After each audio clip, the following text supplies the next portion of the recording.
What up?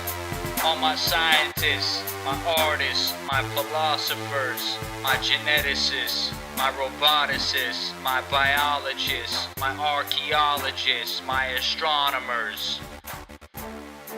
Let's get busy. This has been Busy from the Burbs. Cheer. Good morning, good afternoon, and good evening, ladies and gentlemen. This is Ben Busy from the Burbs. No, from Osaka, Japan, broadcasting. I'm joined by my co-host, XJ. Happy New Year. Happy motherfucking New Year. 2016. 2016, baby. On deck. 15 years. 15 years since 9/11, crazy as that is. Yeah, it's wild to put it in those terms. I didn't think of that. I know.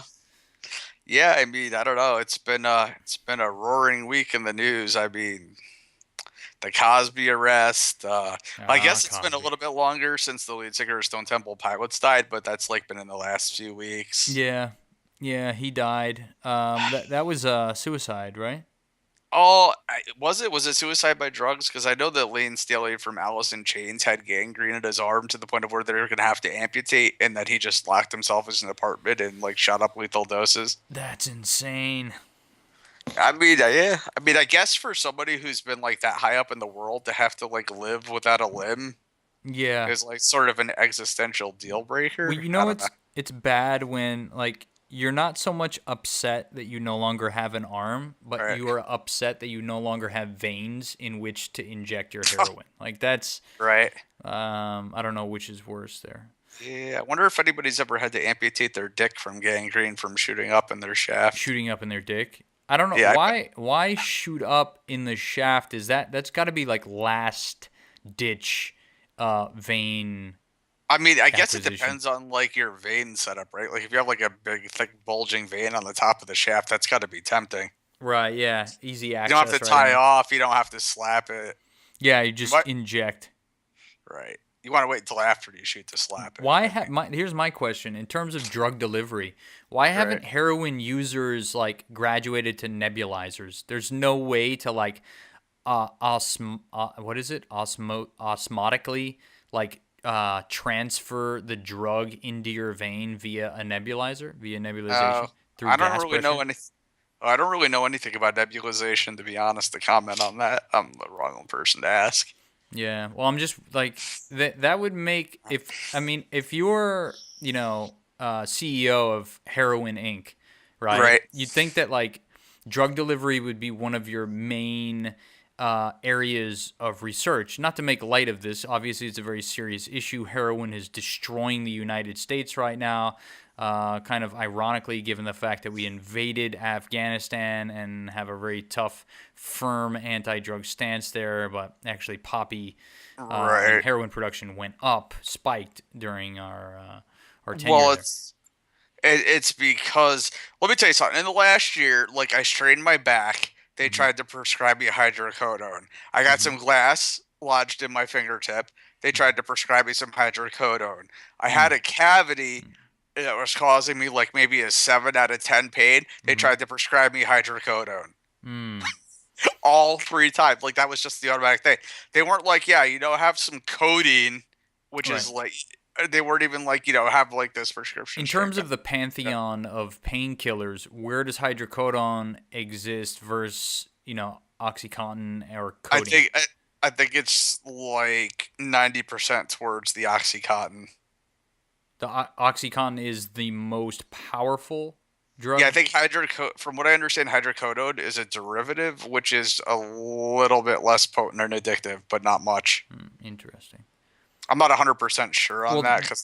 What we're setting up here is that there are gears in the machine is geared towards kind of pushing this shit, right? Yep.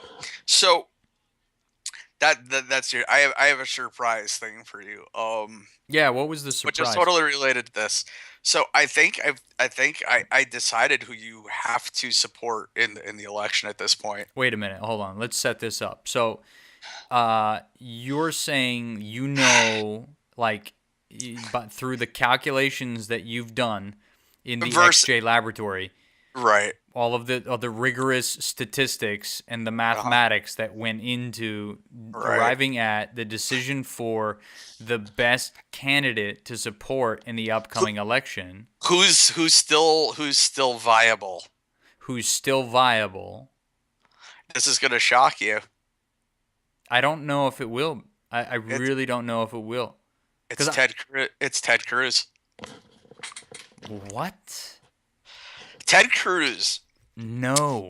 Well, but listen, when you think about the insane... Oh, but there's more. But think about the insane shit that Trump's saying. Mm-hmm. And how Ted Cruz is probably a step back from that. Mm-hmm. But Ted Cruz has changed his position on the war on drugs. That's sufficiently true. To the point of where I feel like the legalization of marijuana is eventually going to snowball. And Ted Cruz has changed his position to saying it's a states' right issue. It's imminent right now. I mean, obviously, this is going to change. It's just a matter. The question is, at what point will it become federally decriminalized? It won't if Ben Carson wins. Well, Ben Carson's not going to win. Okay, first of all, he's the third running Republican right now, though. Yeah, but it doesn't matter. He's an idiot. He's an idiot. Right, but Ted Cruz's foreign policy isn't really any different than Hillary Clinton's. No, that's true. But when you consider when it comes down to Ted Cruz, Hillary, or Trump, does Ted Cruz really sound like that insane of a choice? Honest to God, I'd rather burn it all to the ground and give my vote to Trump than vote for any of the other options.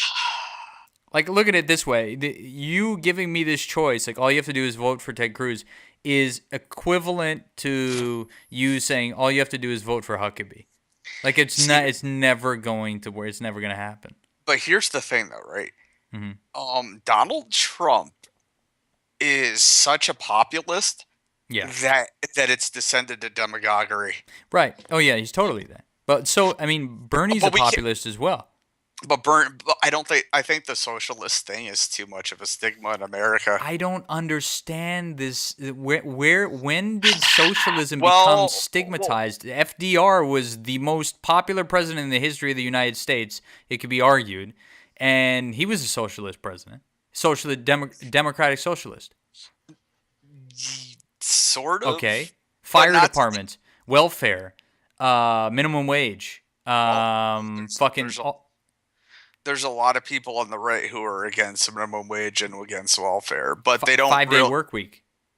Yeah. Right. Fire departments, highways, police departments, the military. I mean, the list goes on and on and on. I think people have... Yeah. It's demonized because it's conflated with Stalinism. Right. People don't understand. That's why. Stalin fucked it up for everyone. Thanks, Stalin. National Socialism as an economic model might not have been that terrible, but when you add the genocidal lunacy to it... Yeah, totally fucking poisons the well. Right. And remember how we talked about how a traditional American republicanism is dead too because Christian conservatives poisoned the well. Yeah. So now there's no economically sane position out there that's electable. No, we have two sides of the same coin in Hillary Clinton and Jeb Bush. Here's the thing. Yeah. I know what Ted Cruz is going to do. Mm-hmm. I have no idea what Donald Trump is going to try to do. Yeah, I can agree with that. Yeah. Down the scary road. And honestly... Down the scary road. And I think that Ted Cruz could be convinced to a saner foreign policy than Hillary Clinton. Yes. I agree. Right. So now that I'm laying this stuff out, and the fact that Ted Cruz is going to let the war on drugs play out in the States, it doesn't seem like that insane of a choice given those three anymore, does it? It wouldn't sound like such an insane choice if I wasn't already voting for Bernie Sanders, but yeah, okay. Well, I mean, what about in the general if Bernie doesn't get the nomination and doesn't run third party? I'll write him in. Right. Like, and there are millions of other people who will do the same. Like people Right. This is all predicated upon this this kind of unfounded notion that Bernie is somehow unelectable and that he is not in the running to win the nomination, when in fact the opposite is true.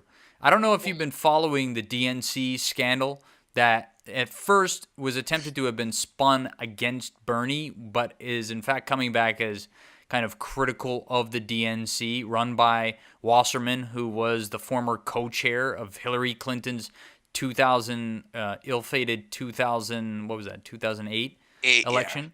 Yeah. Like, I don't know how much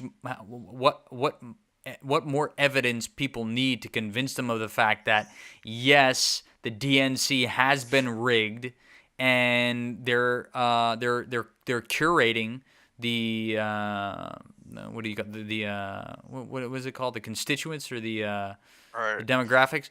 They're skewing the polls to reflect positively upon Hillary. This is no longer a conspiracy theory anymore. Right. I mean, Fox did that to Ron Paul.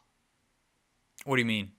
Oh, they did the same thing to Ron Paul. What, Fox that Ron Paul was polling better than he? Yeah, and and Sean Hannity watched the debates and he saw the poll results. He's like, that can't be right. This is just there's something going wrong here. Wait, Hannity said it out. He called out his own network. Yeah, well, well, because he blamed internet trolls pretty much. Oh. Back when remember back then it was Hannity and Combs. Yes, yeah, Combs. What happened to Combs? They got rid of him, huh?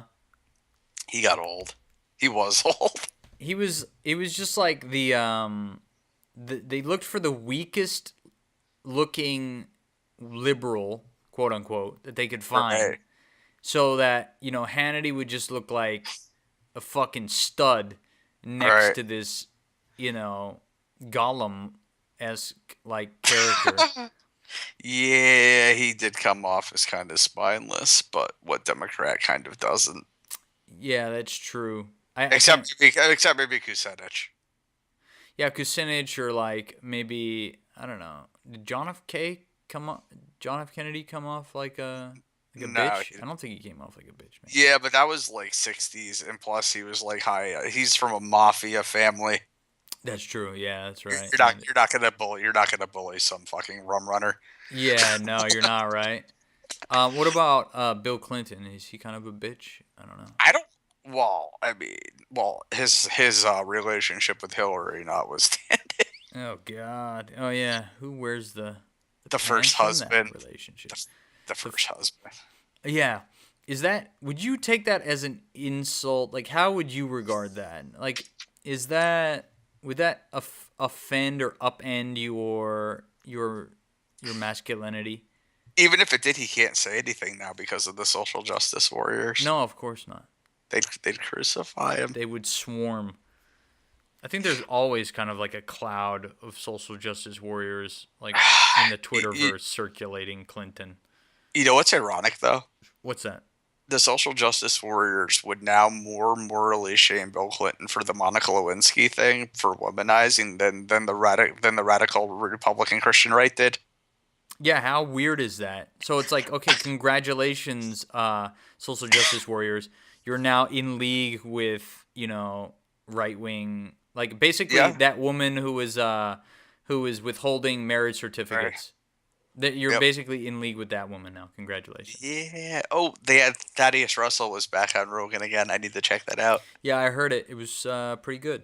He's that guy from Occidental, right? Yeah, he's starting his own university called Renegade University. We should reach out to him, have him on the podcast. Wow, I mean, if you actually think that we could pull that down, I would be totally for that. We can pull anything down. I'm telling you, all right. This is the future. People are looking to just share and propagate good ideas, and if you so happen to be interested, not necessarily, we're not preaching to the choir. We're trying to have like a civil discourse that includes argument and debate. I think he would be down for it. He's an educator. He'd be open to that. Yeah. And for all intents and purposes, let's face it, we have just as much reach as Rogan does, with all due respect to Rogan.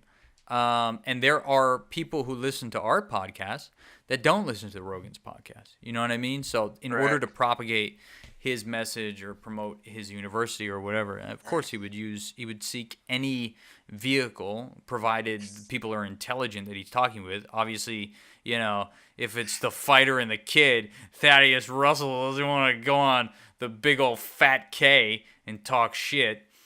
Jokes. That's totally jokes. He probably would like to do that, but no. Let's spin it. Actually, they wouldn't want to go on Marc Maron's shitty fucking podcast because he's so disaffected and is a whiny bitch. So he wouldn't want to talk to fucking him. By the way, on Maron. He's got beef with Maron actually. Yeah.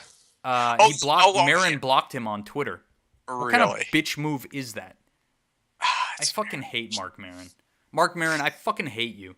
I've never even met you. I hate you. Honestly, it's like, I don't know. Like, I really thought that. What? I don't know. Like, I've heard some of his podcasts. Some of them are good. Some of them are awful. And usually, when it's good, it's like yes carrying. What do you mean yes carry? What is that? Yeah, the guest carrying. Oh, the guest. The guest carries the show, right? Yeah, exactly. I think the best one I heard for him wasn't Obama. It was actually Mike Judge. You have to. Okay. Mike Judge is a creator of Beavis and Butthead, and Office Space, more importantly. Office Space and King of the Hill and so on and so forth. Right. Interesting guy. What's up with Mike Judge? What's so interesting about him? He grew up in Texas. Okay. Sweet. Yeah, actually, he grew up in the same town as Mark, Albuquerque, New Mexico, which apparently is this crazy sort of border town where wild shit went down even in the 70s. Interesting. There are towns like that.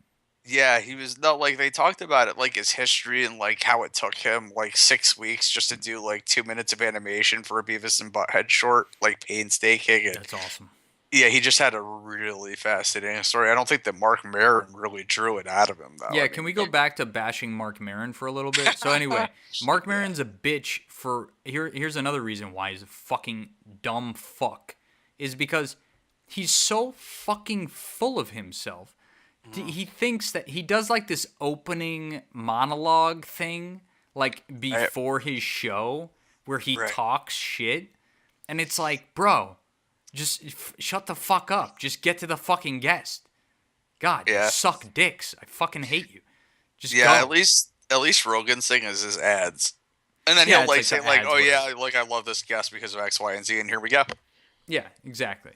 And then he doesn't pontificate. No, he's not just up there like bloviating. Like that's what I call it. That's what it is. He's a bloviator. He just gets up there, blah blah blah. I'm so self-important, blah blah blah blah blah. And when I was coming up and then I didn't get on SNL, and blah, I cried about Lauren Michaels doesn't like me. Oh, Jesus Christ! It's like shit, dude. Shut the fuck up. I thought Lauren Michaels actually came off pretty cool in that interview. Like he was very gracious. He was very gracious, and I think. The only reason why more than he should have. Oh wait, there should have been more pushback. But you notice that podcast was recorded where? It wasn't in fucking Maron's garage. Yeah. It was in fucking Lauren Michaels' office. So it's like, right. Obama came to Maron's garage, I think, because it made him seem like more of one of the people and doubt. Right. So you're gonna have to listen to the Thaddeus Russell episode. But basically, the case that they make in that podcast is that. Maron's a fucking bitch made, and he did the Obama podcast, and there was I don't know if did you listen to it? No, I didn't get the chance to yet, so. I haven't listened to it either. That's how important it is. And he says wait, the Obama one? I'm sorry, I misunderstood you. Yeah, I listened to him with Obama. Okay.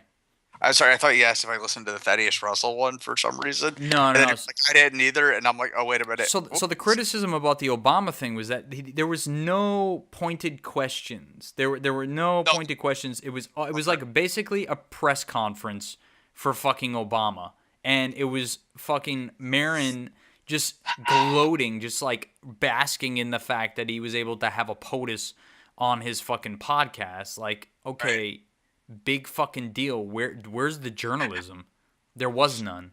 It was him sucking his fucking dick. It would have been one thing, because Joe talks about when Hunter S. Thompson met Richard Nixon and they rode back to some airport and all they did was talk about football. It would have been one thing if they talked about, just something completely unrelated to foreign policy and government, but they didn't.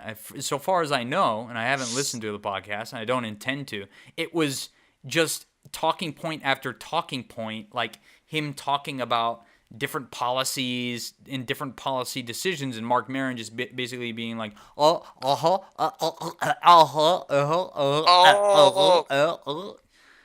suck some more dick, man. I don't know if I quite agree with that. That's not true? A lot of it, not really. What did they talk about? A lot of it was about Brock's, like, personal life and, like, what it was like going to college and stuff like that, given his shit. Mm-hmm. And he actually got Obama to drop the N-bomb. He got Obama to drop the M-bomb? He, like, specifically asked POTUS? No, he didn't, but, like, he directed the conversation in a way that Obama talked about race relations now versus where they were, like, when he was a radical in college. Mm-hmm. And that came out of it. I don't think that they talked about current policy that much. I mean, I have to go back and listen to it, but I don't recall it like that quite so much. The point was that he had this golden opportunity to ask serious questions and do some actual journalism, and, he didn't do that. It was just like more a cult of personality. Oh my God, you're so amazing. Oh, you're so incredible. What was your struggle like? Blah, blah, blah, blah, blah. Maron's tone wasn't like that either. I don't think that that's fair. I think you should listen to it and decide for yourself rather than... I'm just going off what fucking Rogan and Russell said on the podcast. Did Rogan... I thought Rogan said that he didn't even listen to it in the past. Maybe he did say that. Maybe it was Thaddeus that was commenting on it. I'm not sure. But, I mean, all I'm going off is what Russell and Rogan said and my own observations of Maron as a broadcaster and just kind of... Maron, yeah, he's a super uptight guy. There's no fucking doubt in the world about that. His voice is annoying. His face is annoying. His glasses are annoying. His mustache is annoying. Like, that goatee he has is annoying. He looks like... a gremlin, or like he looks like Gizmo from the Gremlins, kind of. You know what my problem with Maron is? What? Every time I hear him talk, I'm like, are you really the dude who fucking busted lines with Sam Kinison in his prime? What? What do you mean busted lines? No, him and Sam Kinison, like, he was part of Sam Kinison's, like, super inner circle, like, of, like, fucking cocaine at the Comedy Store in 1985. Yeah. I did not know that. Maron was at the dead center of that. In fact, but, like, Maron, like, screwed up and basically what happened... No, what happened was that there was some, like, fake, like, satanic guy, and, like, Kinison was, like, all Mr. Preacher Man still. Mm-hmm. Like, in spite of all his, like, flaws, he still, like, believed in Jesus and shit like that. Nice. And there was this, like, fake Satan worshiping ass guy who'd, like, show up at Kinison's parties, and Maron had to go pick up his girlfriend from the airport, but, like, Sam tried to get him to get rid of the Satanist guy, so he actually locked the satanic dude in fucking Kinison's room with Kinison's guitars. And the dude, like, fucked up Kinison's guitars or something. And when Maron came back to the house, like, Sam had fucking urinated on Mark's bed. What the fuck? This sounds like you heard this via Maron, and this is, like, basically Maron speaking through you. So I'm not gonna, like... I believe any of this. Other people have verified that that's what's happened, like other people who are in the circle. Other people who, like Marc Maron said, verified it or could verify it. No, like there's been books written about like Sam Kinison. I mean, Sam Kinison was prone. Everyone knows Sam Kinison was prone to some fucking wild shit, especially towards the end of his life when he was spiraling downwards towards bedrock at light speed. Right, and this was all like in that time period. This was like the beginning of the end sort of phase, where the cocaine had just... But, I don't know. What do you think of Maron as a comedian? Just on the strength of his comedy. I don't find him funny. He's like a low rent Dennis Miller. A low rent Dennis Miller. But what happened to Dennis Miller, man? Jesus Oh, Christ. He got hit in the head with a neocon bat and like no, spun overnight. his father's a super neocon, and then 9/11 happened, and he got spooked, Okay. and then he just kind of like saw the other side of it. So he's an equal opportunity hater of all Muslims then? I don't know. I don't really know. I'm not familiar enough with his shit to like think that that's true. Because I don't probably think so, but I think that he probably thinks that the liberal policies on Islam are a little bit nutso. I don't probably think so. So possibly, maybe he is. Whatever. I mean, it's kind of immaterial, but I mean, Yeah, there it are is. these people underwent these changes. I'm trying to think of in what universe was Marin. Was he like supposed to die and then he just didn't die and like that's why you know his I comedy don't. sucks. Like what? I don't understand. Like I don't think he was ever funny, but like I think he just appeals to a Oh. certain sect of the population, finds him funny. I personally do not. He was just one of these guys like a red band who just kind of hangs around and No, gets actually, I have to tell you the truth. to Red Brian's Bandit credit. I like red band. Like I've grown to like him. He's like I don't like him, but like he makes me laugh out loud with his idiocy occasionally. yeah, sometimes it's actually more often than not it's fucking annoying. I could really do without it, but sometimes he'll say some shit Yeah, that's funny. I think he's funnier. Like I think he's a good instigator Yeah. in like getting in like either like you know what I mean, the parade the freak kind of way, or getting someone to reveal a little too much, Right, or right, just right. like I think he's much funnier on Kill Tony. I don't Than listen to is Kill Tony a podcast? yeah. It So is. basically, It's a Tony competition. It's Tony Hench. That's not a competition at all. So basically, what What do Tony you mean? that's verbal violence. It's the competition. No, the Verbal Kill Tony violence is is where they have the three shitty like new comics that go up there and it's like comic boot camp and they like parade them in front of them and they get voted on. That's no. Kill There's no Tony. voting. There's no voting. So basically, what happens is just these amateur open mic comedians, for the most part, just go up and then they get constructive criticism from three comedians, Yeah, I mean it's like how to fix. But there's no voting. that's a de facto competition though because if you get feedback like yeah that was really fucking awesome blah blah blah it's like congratulations you won and everyone else is like you could work on this you could do the you No, suck like they do that. They give everybody constructive criticism. oh yay everyone can win I get a No, participation award. it's not like that at all.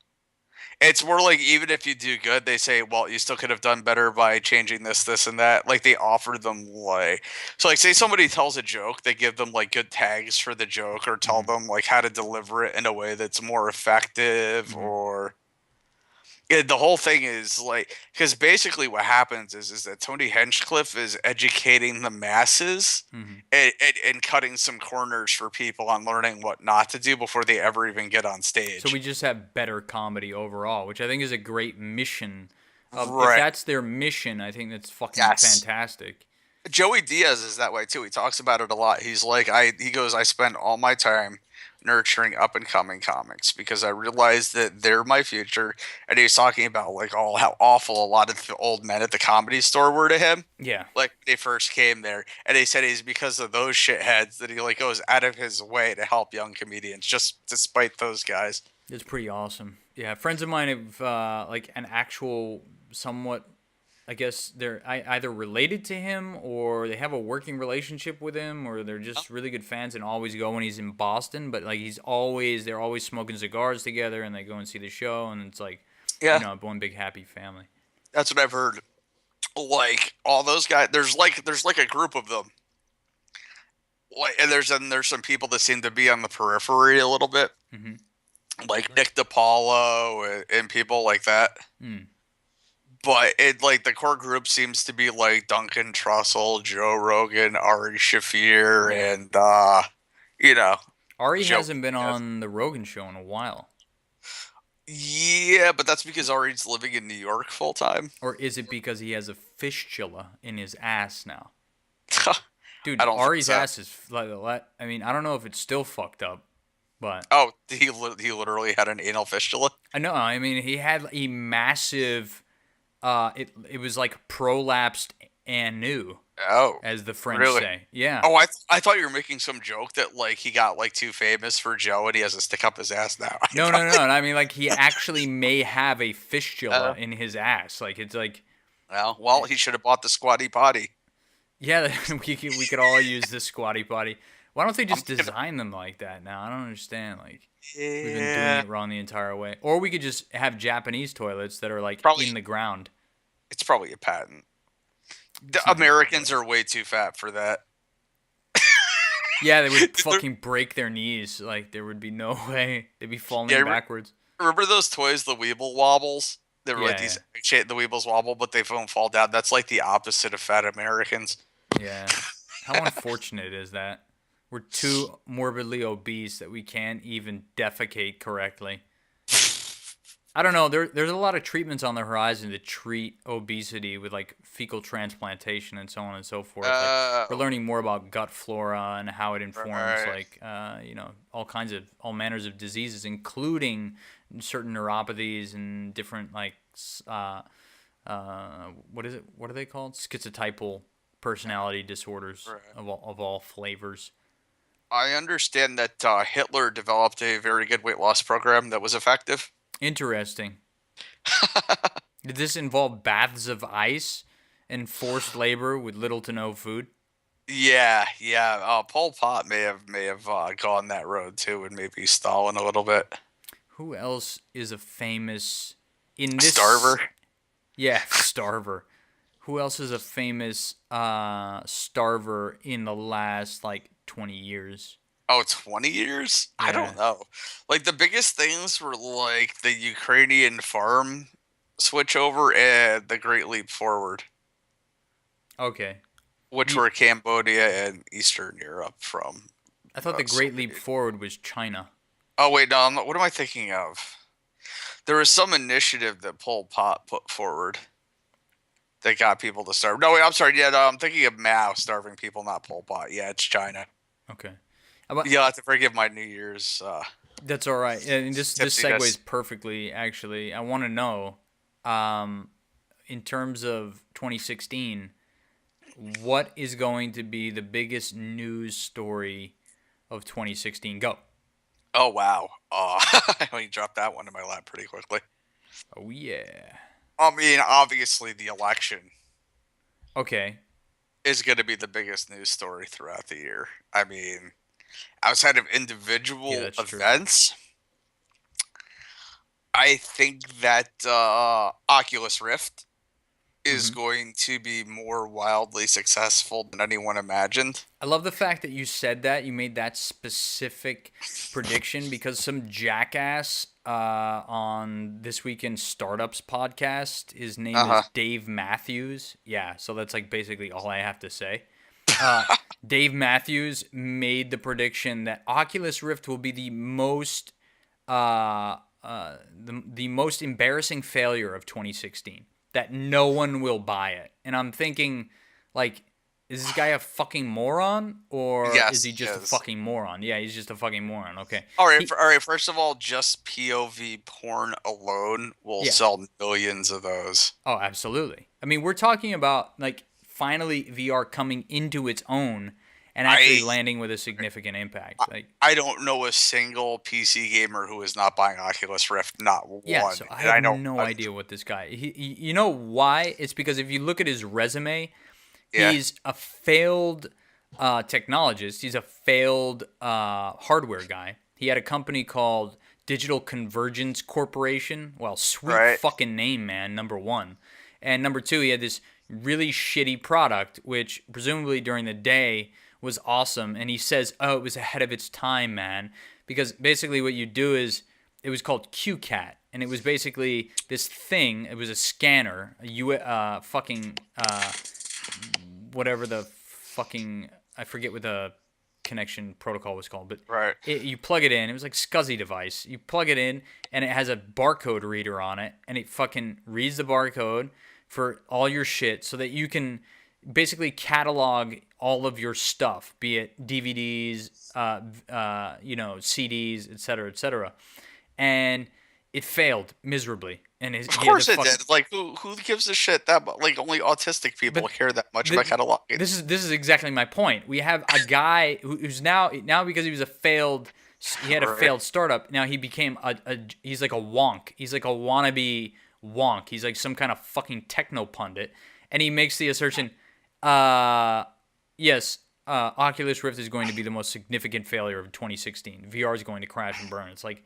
bro, okay, actually have some success in technology and then have an opinion, and maybe it will be valued. Until that time, shut the fuck up.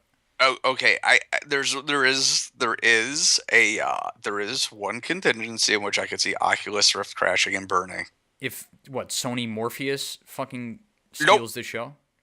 Nope. The Microsoft glasses, which are assisted reality, like get released this year ahead of schedule. Augmented reality. Augmented reality. They sent a pair to the International Space Station. I forget what it's called. It's called like Lens Up or fucking Soft Lens, HoloLens. Right, and like I saw a video on that shit. I'm like, oh my god, that really is the future. Wasn't impressed. I'll be honest. I'll tell you right now, I wasn't impressed. Like I saw it, like okay, yeah, like there's aliens coming through the wall, blah blah blah. Whatever. No, I didn't mean that. No, it's not shit like that. It's like, so I can know nothing about my vehicle.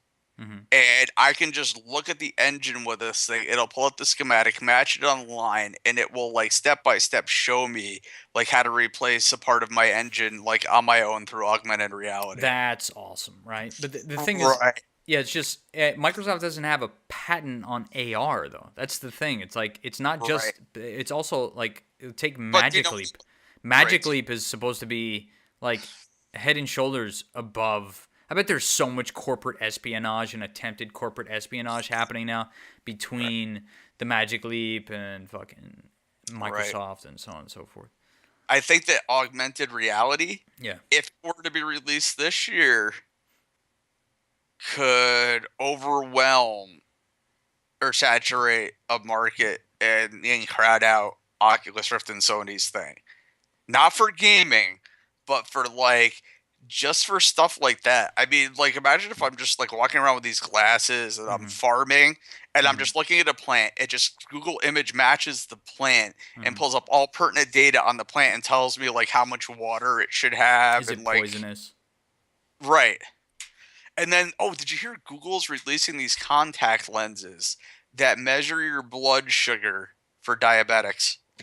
They're contact lenses that do that? That's fantastic. Yeah. Google is with Alphabet. I guess you can't call it Google anymore. You notice how it's no longer really Google, that they're Alphabet now, but no one calls it Alphabet. Everyone still calls them Google. Oh, I had no idea. Yeah, there's like the health component was like it's broken off. I forget what it's called. It's called like Lazarus or fucking that. There's the entire like portfolio of Google Health investments was spun off into like its own organization. I can't believe I'm forgetting this now because I'm so big on longevity. It's funny because I hung out with a bunch of people in like their late 40s, early 50s tonight on New Year's. Oh my god. And they're all like, man, technology is like, they're like, I'm overwhelmed by it. They're like, I know how to use some stuff on my phone. I'm like, wait, 5 years? Yeah, right. I'm like, you have no fucking idea what's about to hit you. I'm like, did you know that there's a bulletproof t-shirt right now with nanotechnology? And they're like, no. I'm like, yep, it's $900 and you can buy it. Wait, can you actually buy that? Yeah, it's for sale on Google. It's like $750 to $900, I think, depending on the size. I forget the name of it, but if you go to Google and you type in like bulletproof t-shirt, yeah, you can buy one. Awesome. They're selling to like law enforcement type people. Are they heavy? No, I'm not sure actually because I've never worn one. Okay, the thing with that, it's a lot less heavy than a Kevlar vest. I'll fucking tell you that. The thing with that though, like, it's going to absorb the impact, or it's going to prevent it from penetrating.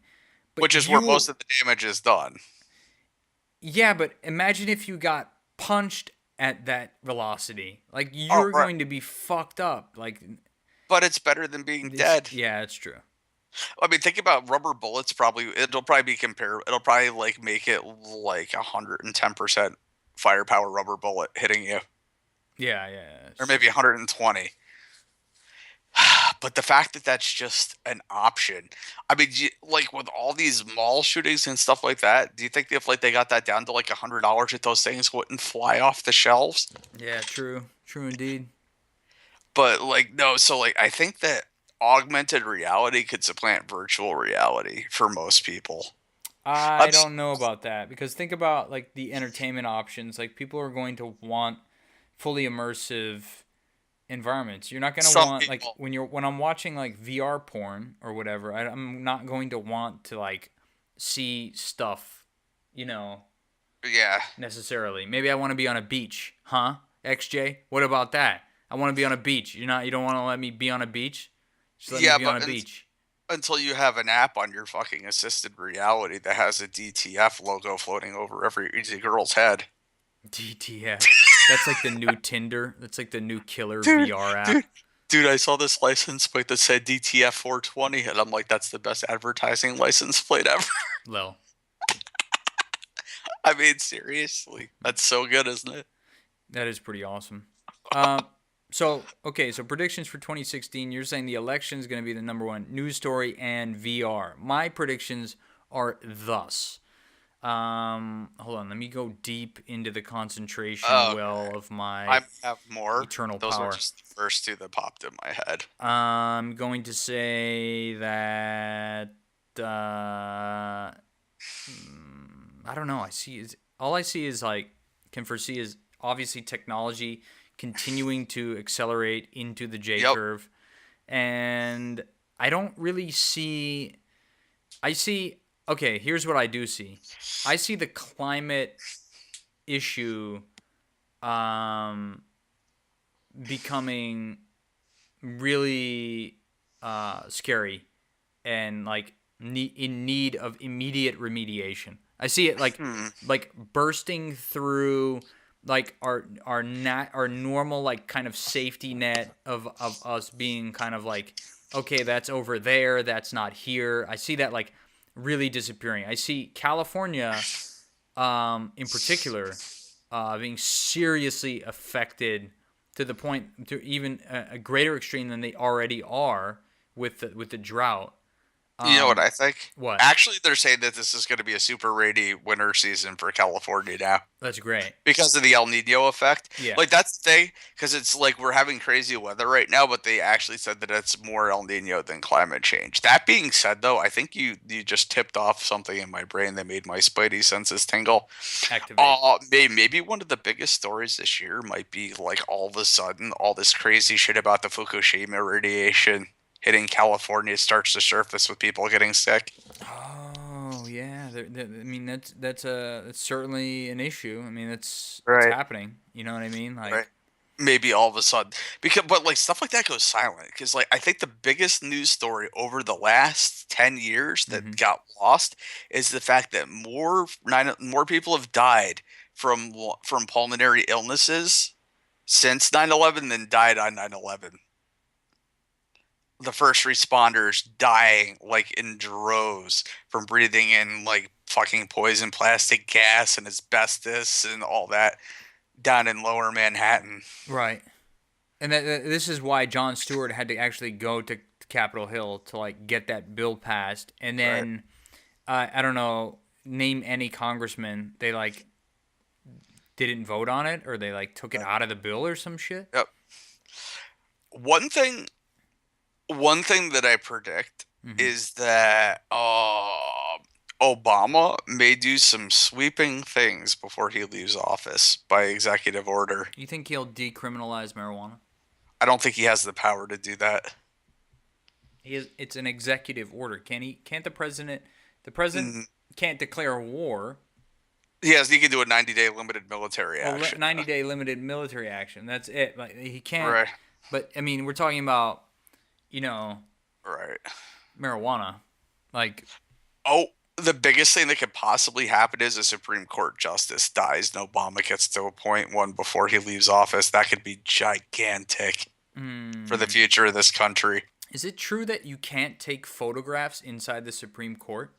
I have no idea, but I'm just speculating as to like what that would actually, like, a new Supreme Court justice before Obama leaves office would be a bigger deal than the Republicans becoming president.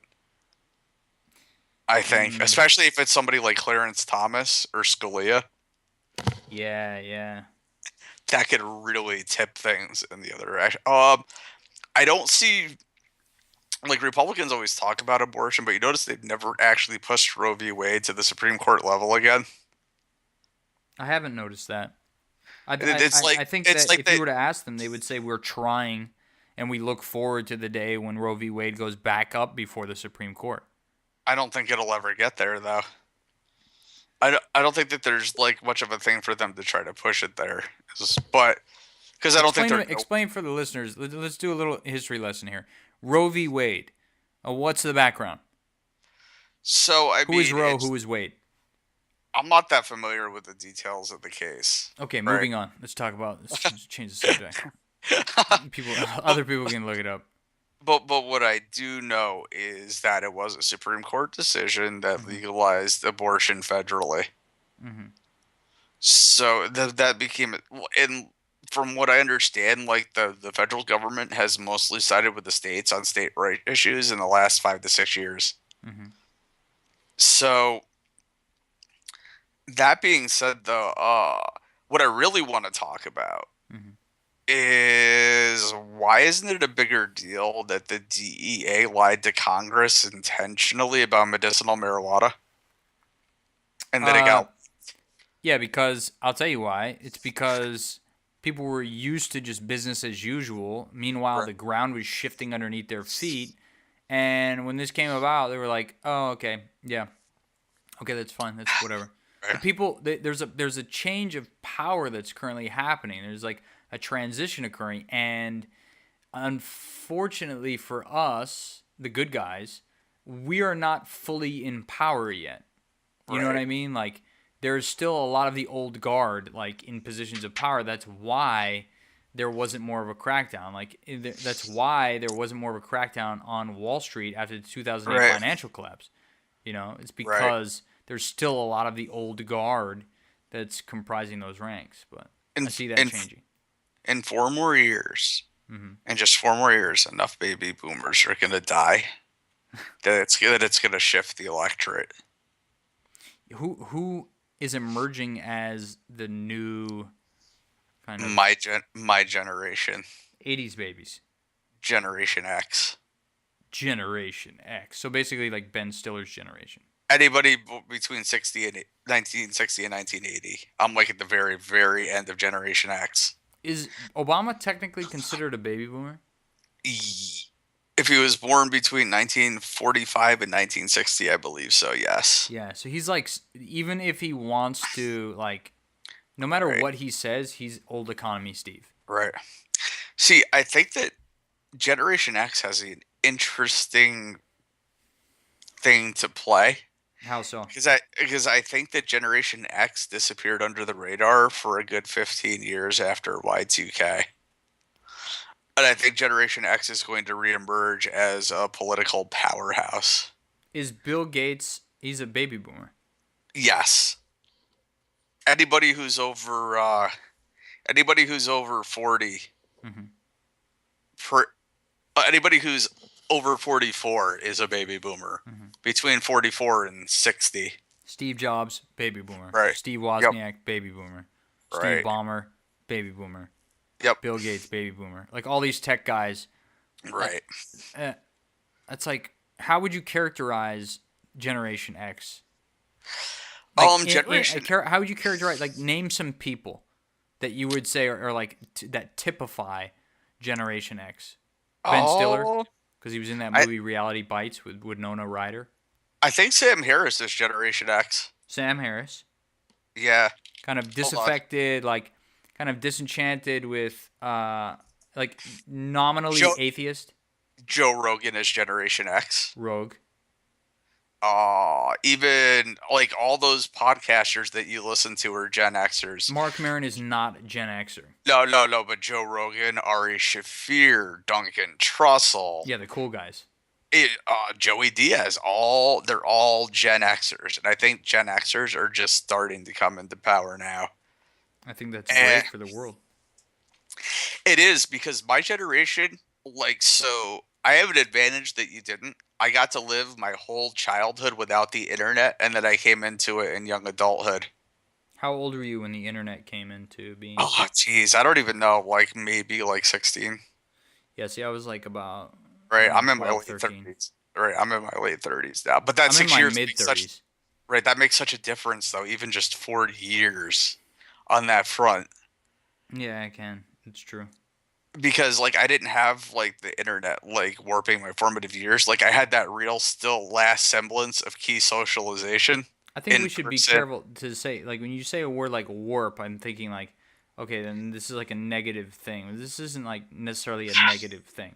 Insofar as having access to a public library is warping your whatever. Well, I would say that it is warping, because what fundamentally builds a human being, with their compassion and their interpersonal connection, has somewhat been lost to in a detrimental way. You don't think that it's transferred somehow, that the feels, quote unquote, are not somehow communicated, that people have lost compassion when they see an emoticon at a certain moment, that they don't have that doesn't elicit a visceral emotional response?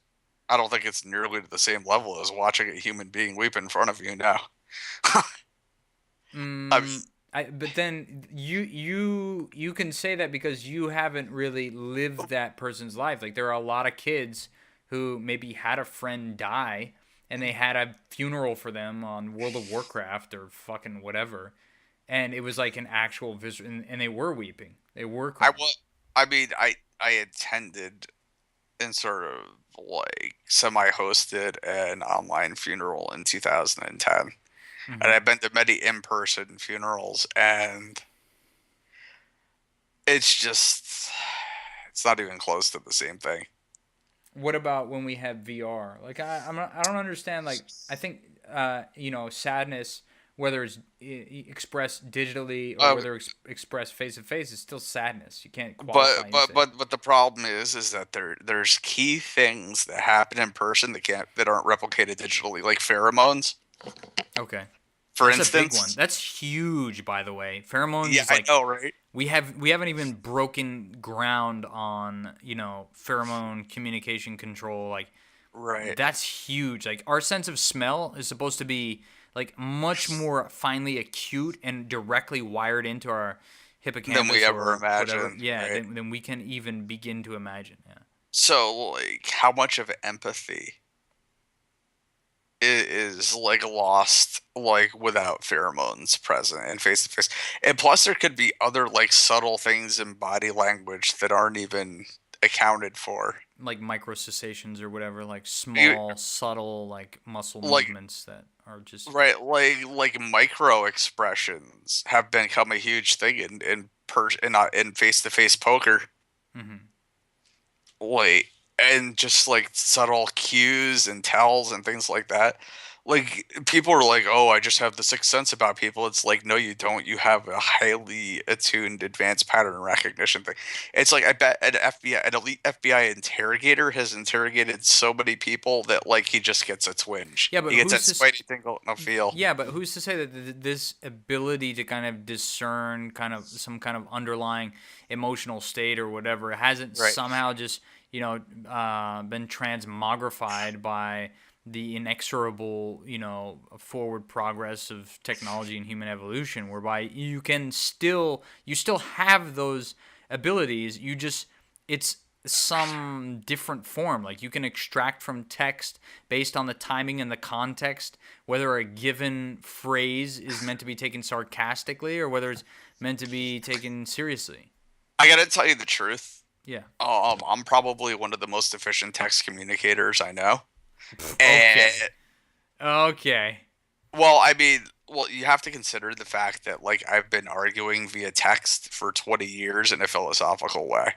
So like understanding There's no way. I mean, you can stretch that to say, but there's no way I'm going to buy that the first debate or argument that you had on the internet was a philosophical one. I know it was like much more base than that. Like you were probably in a Yo Mama contest or just in no, a flame war. no, it was never it because the internet really wasn't flamey back then. Were you writing letters, like angry letters to people? No, like, but I would go into internet relay chat into like philosophy and intellectual rooms, which had a lot of people who had doctorates back then. You have to remember that the internet was much more scholastic before it got much more public. Yeah, I know. One of the IRC relays that I used to log Right, into was at right, UMass Boston. Or right. I'm So you sorry, know UMass that, Amherst. right, and you know that when you're discussing things philosophically, you have to be way more conscious of what you're saying in order to be concise. Yeah. And you have to be able to read into what other people. I think that like there's more shades of nuance in intellectual discussions probably than like just shooting the shit.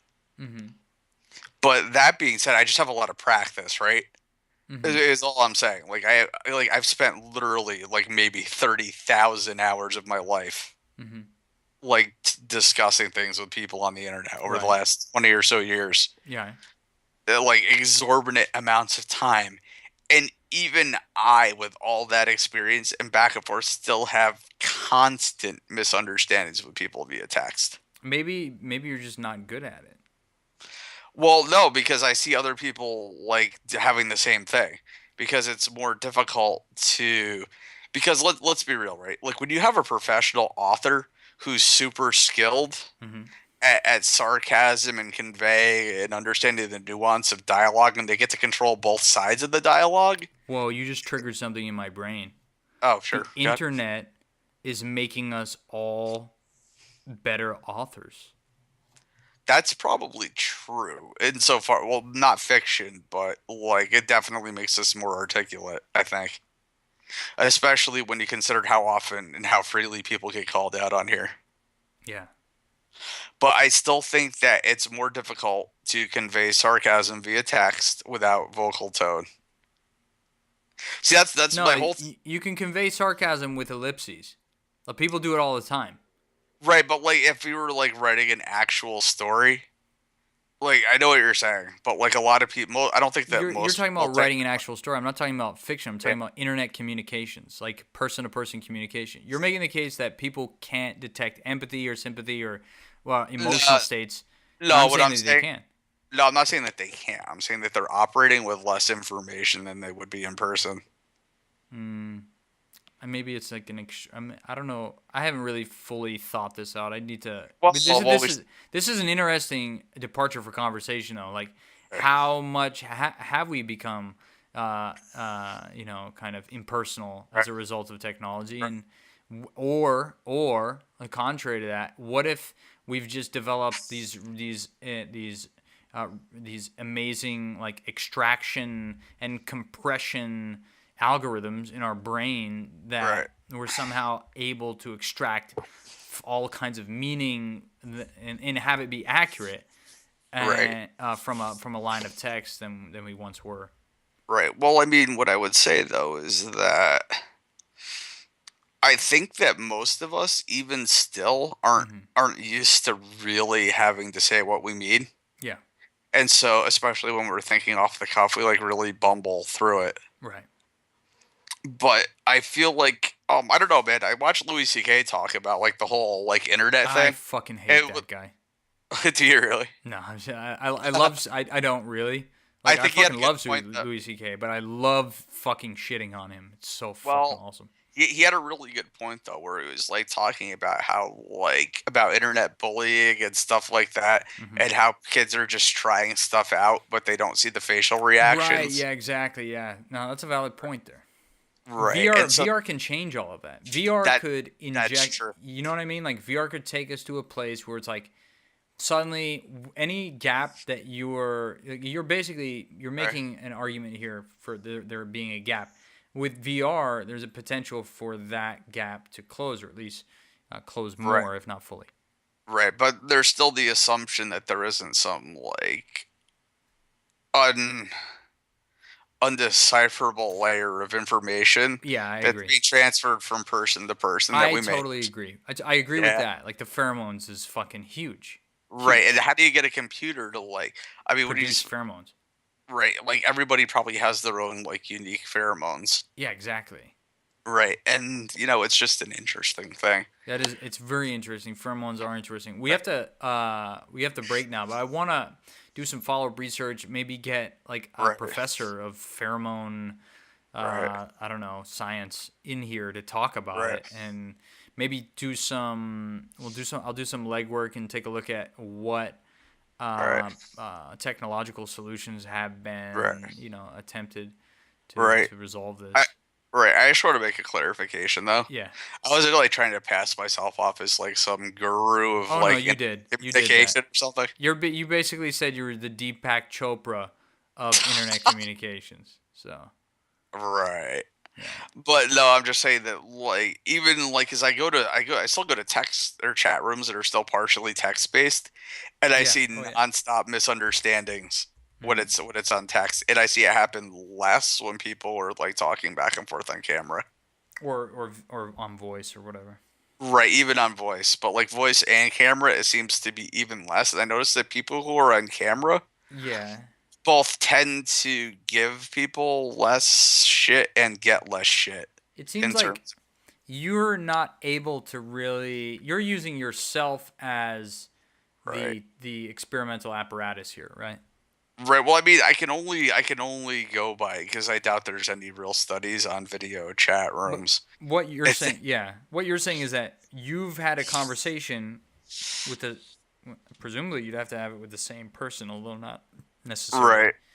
the same, I don't know, level of intelligence. But you had a conversation with someone via video chat or voice chat, Right. and then you had the same kind of conversation with somebody else or the same person in text, Right. and Way you're less meaning misunderstandings in text, or way more misunderstandings in text. you'd have to qualify like what you have to define for me what is a So it's misunderstanding. just like I mean, so just like somebody isn't really clear Hmm. in what they mean, or like there's some layer of voice tone that allowed me to correctly decipher Okay.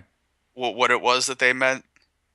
Like, Sometimes I have difficulty understanding what you say. Like there right, was one word, I forget what it was. Consistently. You said consistency, and I thought you said like something else, uh, and it was in a podcast, and I asked you like what you said because I honestly I couldn't tell what the word was, and right, you got very short with me, and like you just kept it moving on to the next thing. I was like legitimately like no, it was just like a miscommunication, but it made you right, angry that I didn't know. And I've often actually run into this when I'm talking to say my wife right, and I say something and she doesn't know like what it is.